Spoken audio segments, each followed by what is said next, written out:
Olá, saúdo a todos em nome do soberano Criador dos céus e da terra, o Senhor Jesus Cristo. Meu assunto agora é Jesus no Antigo Testamento.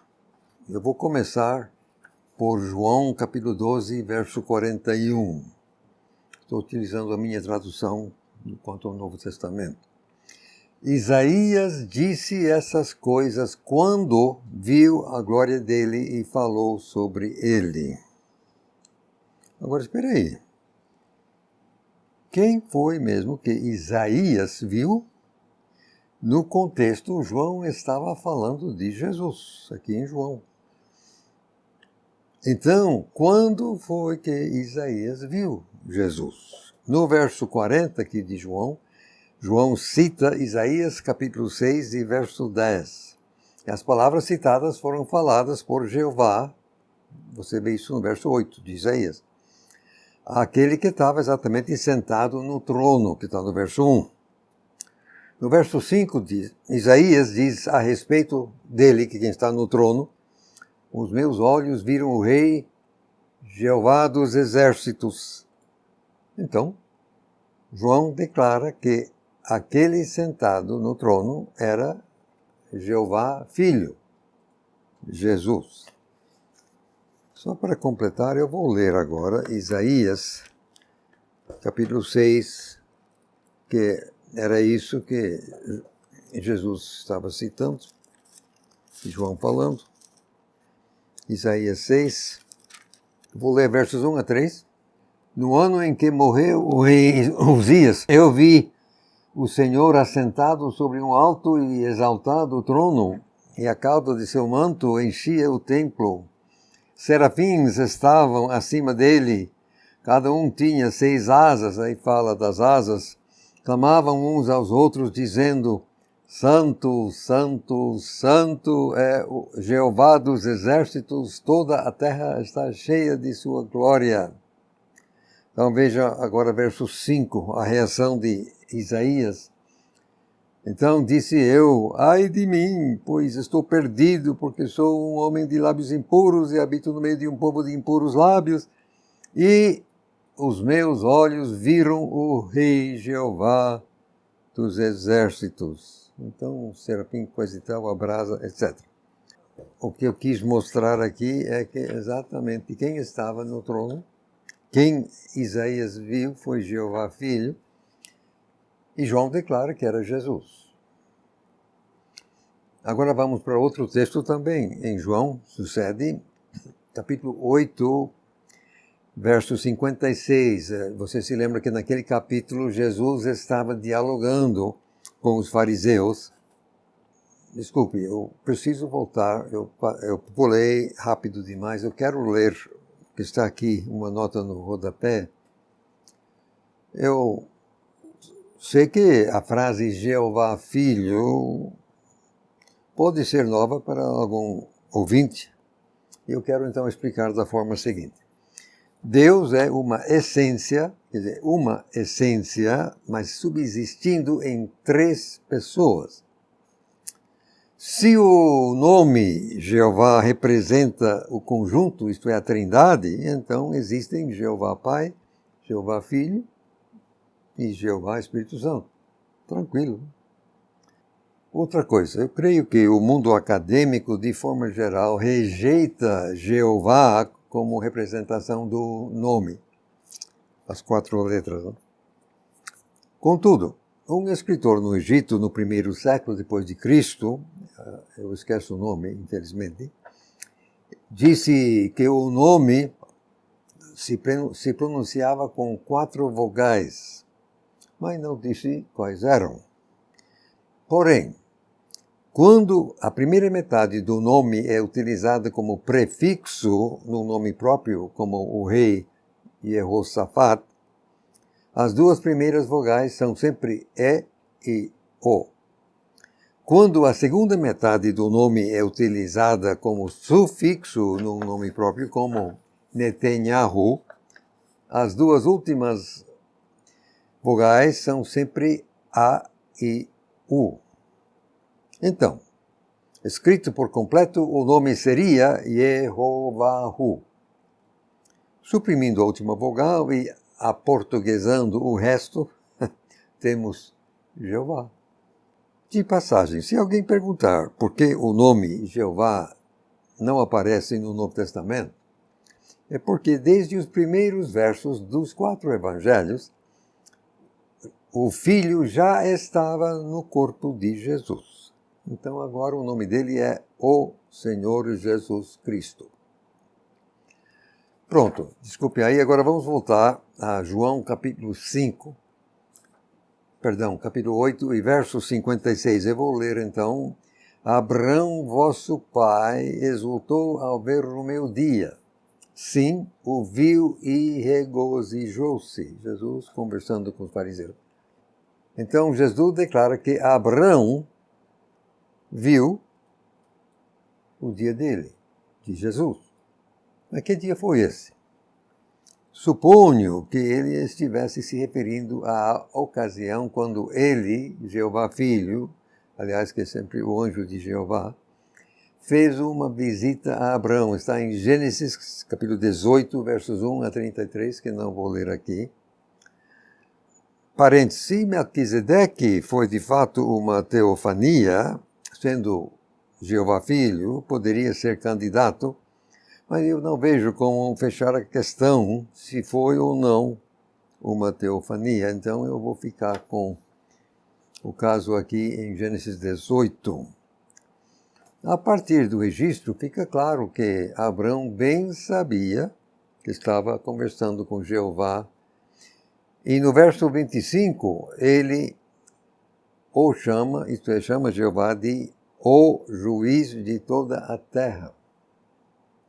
Se lembra que Jesus, o Jeová Filho veio com 2 anjos, eram 3, comeram a picanha lá do Abraão e tal, a caminho da destruição de Sodoma.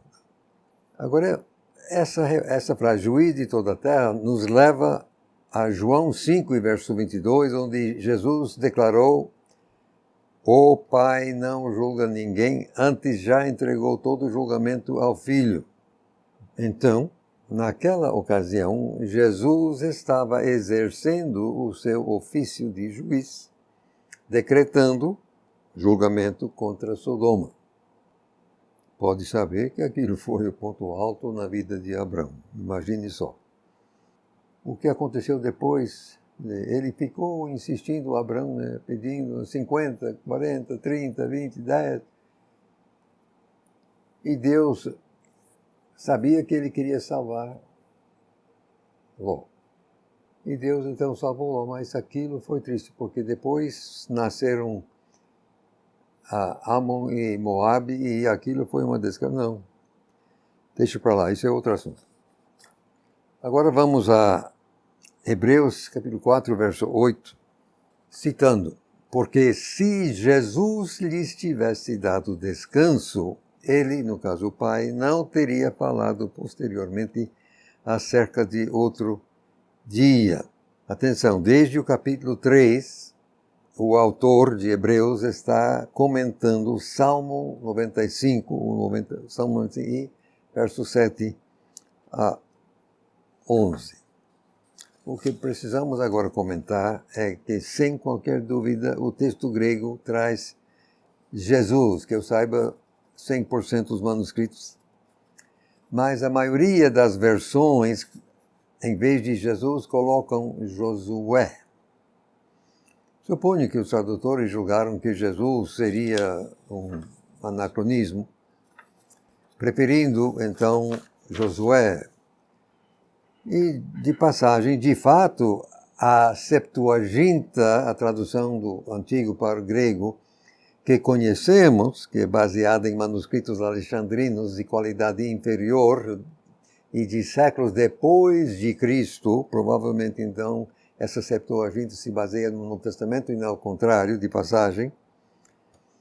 Mas essa Septuaginta, por qualquer motivo, sempre escreve Josué como Jesus, que é portuguesando sai Jesus para nós.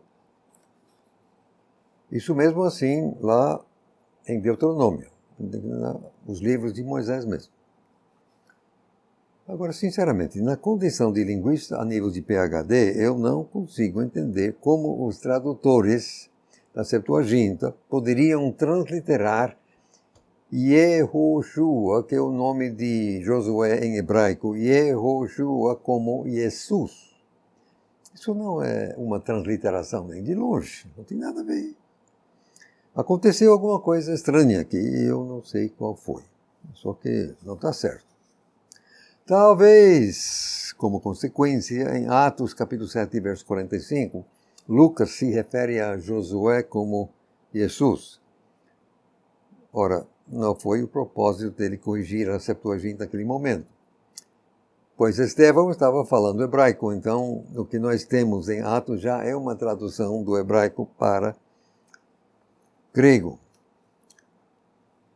Eu explico, na condição de linguista, eu explico, normalmente, indo de uma língua para outra, os nomes próprios são transliterados.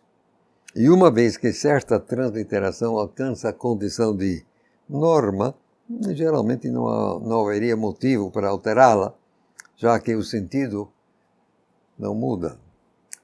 Tem casos assim, difíceis de entender. Por exemplo, a mulher do velho Zacarias, o nome dela era Elizabeth. Mas todas as Bíblias em português que eu já vi dizem Isabel. Agora, de onde você tira Isabel de Elizabeth?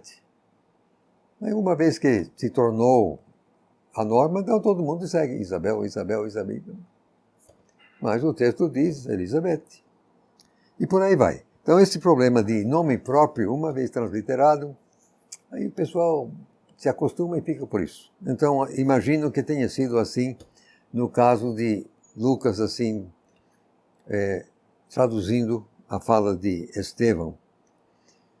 Mas agora vamos voltar ao caso.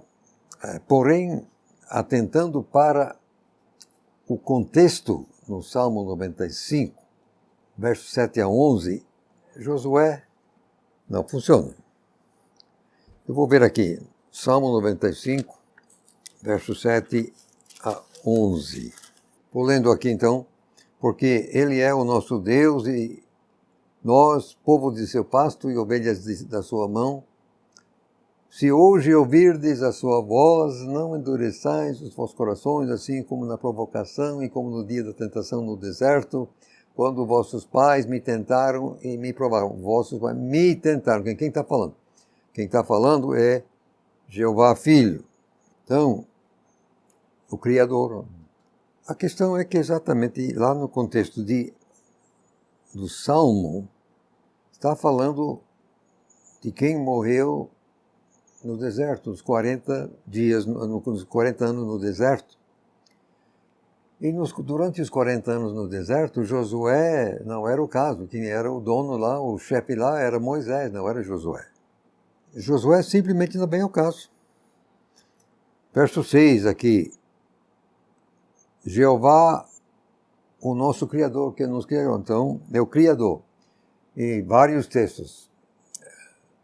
Hebreus 1:10, João 1:10, Colossenses 1:16, todos afirmam que das três pessoas da Trindade, era Jeová Filho, o agente principal no Criador. Então aqui diz, o Senhor que nos criou. O nosso Criador é o Filho, Jeová Filho, fatalmente. Depois, eu convido a atenção para Josué, capítulo 21. Se eu chego lá rapidinho. Josué 21, versos 43 a 45. Desta maneira deu Jeová a Israel toda a terra que jurara dar a seus pais, e a possuíram e habitaram nela. E Jeová lhes deu repouso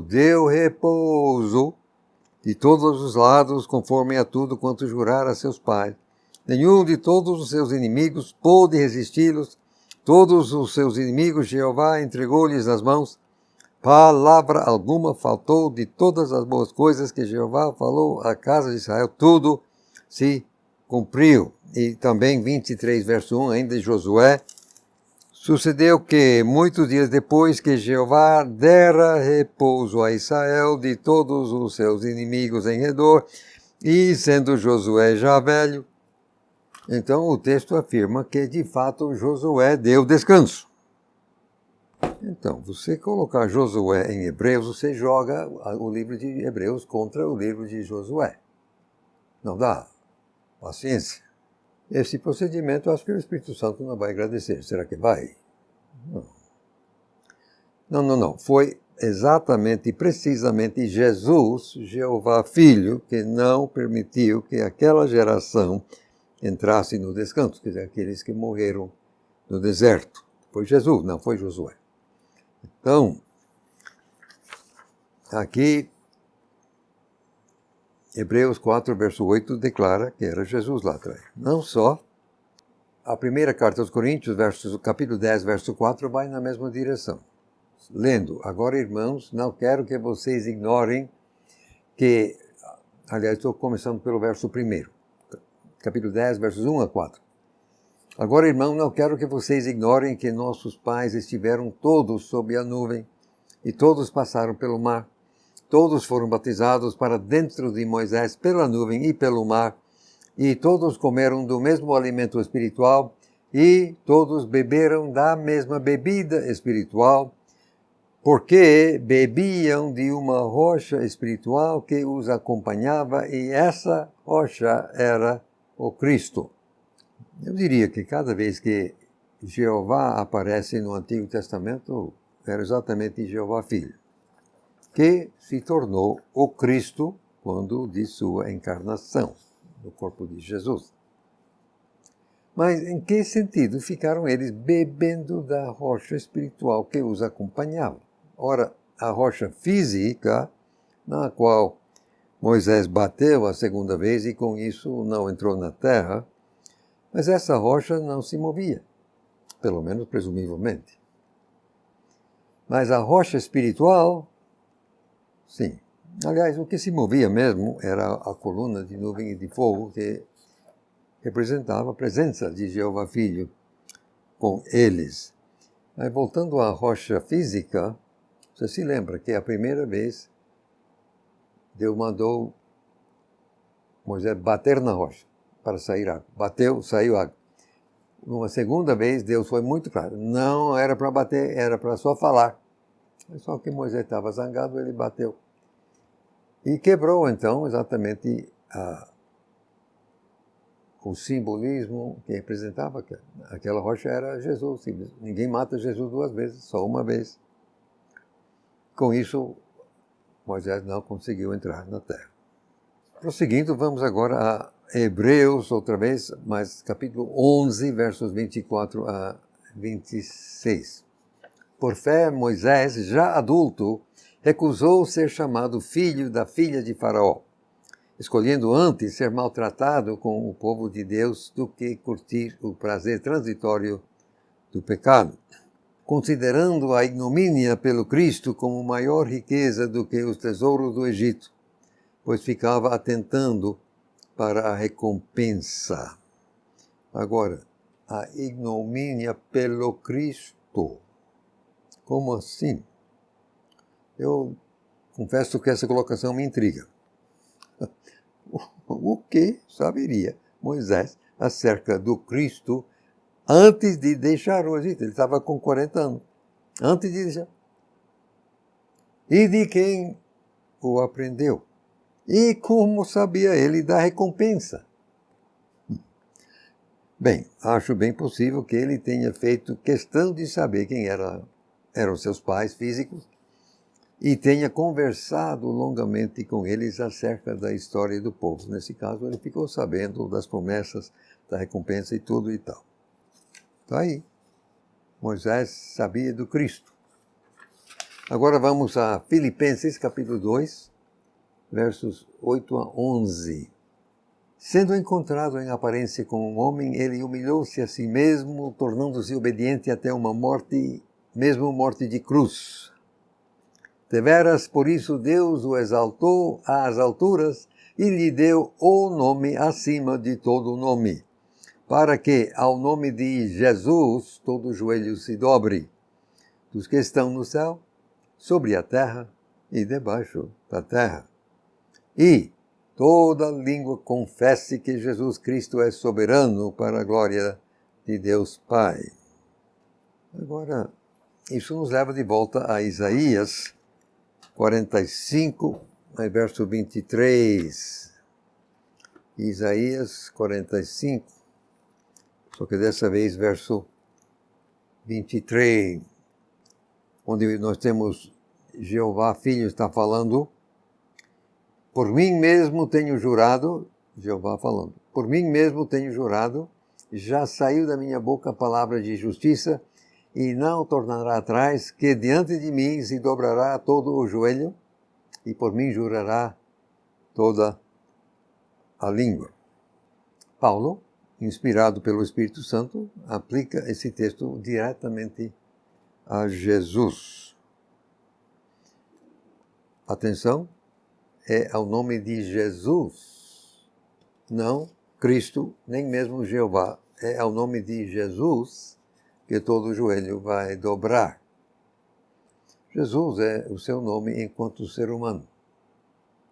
Lembrar que em Apocalipse, capítulo 5, versos 6 e 12, capítulo 7, verso 14, capítulo 12, verso 11, nesses textos, o Cordeiro morto recebe glória e louvor junto com o Pai. Ora, não é possível matar Deus, ok? Não é possível matar Deus. Então, o Cordeiro morto era fatalmente Jesus.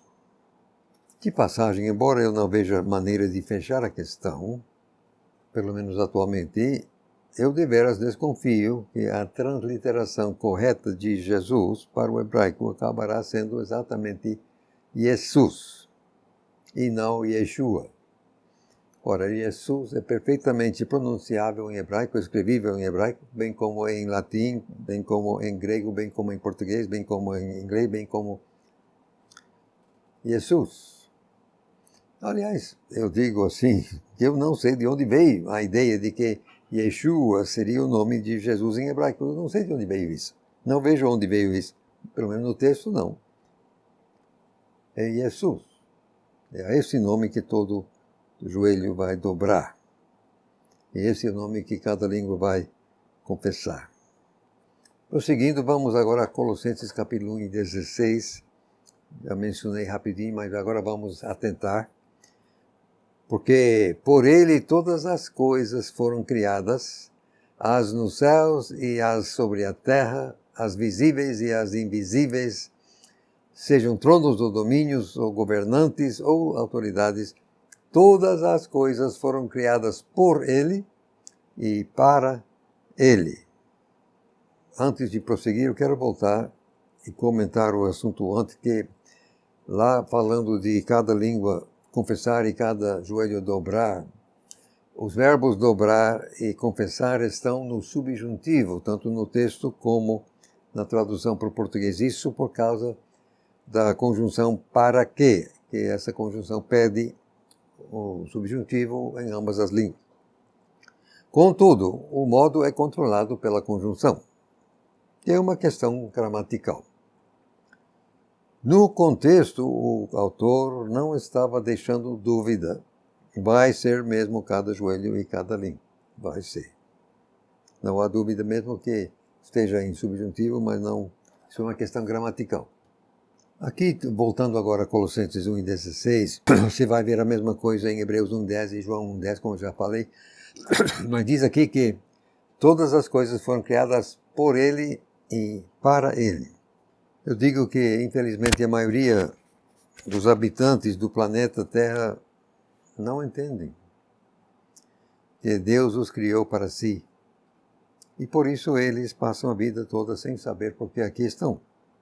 Eu digo que é por isso que o soberano Jesus mandou que o Evangelho deveria ser proclamado a cada pessoa, para que cada pessoa ao menos soubesse de que se tratava.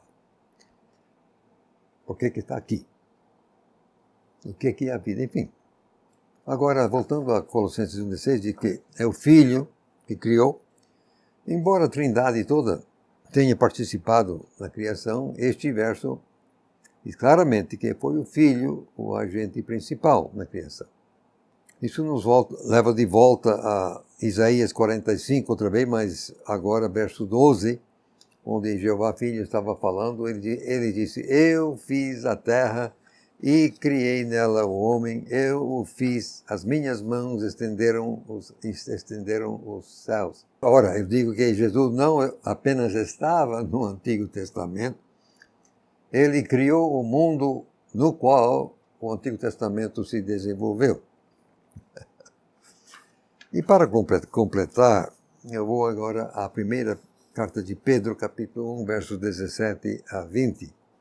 Lendo então a palavra, também, uma vez que vocês invocam por Pai aquele que julga imparcialmente segundo a obra de cada um, portem-se com temor durante sua jornada terrena, sabendo que não foi com coisas perecíveis, prata ou ouro, que foram redimidos da vossa maneira fútil de viver, transmitida por vossos antepassados, mas pelo precioso sangue de Cristo, como de um cordeiro sem defeito e puro, o qual foi deveras conhecido antes da fundação do mundo, mas foi revelado nesses últimos tempos em favor de vocês. De passagem, eu vou comentar rapidinho esse negócio de invocar por Pai, significa que você está se colocando debaixo da autoridade e a proteção dele, mas também da avaliação dele. Agora, fala aqui da maneira fútil de viver transmitida por vossos antepassados. Eu digo que todas as maneiras de viver não bíblicas são, de fato, fúteis. Por isso, nós não devemos sentir acanhamento quanto a questionar as pressuposições ou conjunto de valores das pessoas no mundo. Não. Aliás, contanto que estejamos em condições de apresentar a cosmovisão bíblica. Se você não está em condições, então melhor ficar calado. Mas, voltando ao que está dito aqui, que o Cordeiro com sangue derramado foi conhecido antes da fundação do mundo, de passagem Apocalipse 13, verso 8, vai na mesma direção. Mas o texto está afirmando que o Cordeiro com sangue já derramado foi conhecido assim antes da criação da nossa raça e do nosso planeta. Ora, não se pode ter sangue sem corpo, tá? E o corpo era exatamente o corpo de Jesus. Então, Jesus estava lá antes da criação deste mundo e do Antigo Testamento. Para terminar, eu peço que paremos e pensemos só um pouquinho. O texto deixa claro que o Criador sabia antes de criar o que iria acontecer e o terrível preço de redenção que ele próprio teria de pagar. Mas mesmo assim, criou. A minha cabeça é pequena demais, isso aí mal cabe, mal entra. Se não me engano, a própria criação de nossa raça se deve ao desejo do filho por uma noiva, que ele aceitou pagar o terrível preço que pagou, nos permite vislumbrar a importância que ele dá a ela. Muito bem, era esse o assunto que eu quis tratar neste vídeo, mostrando que, de fato, Jesus, como Jesus, já estava no Antigo Testamento. Deus abençoe.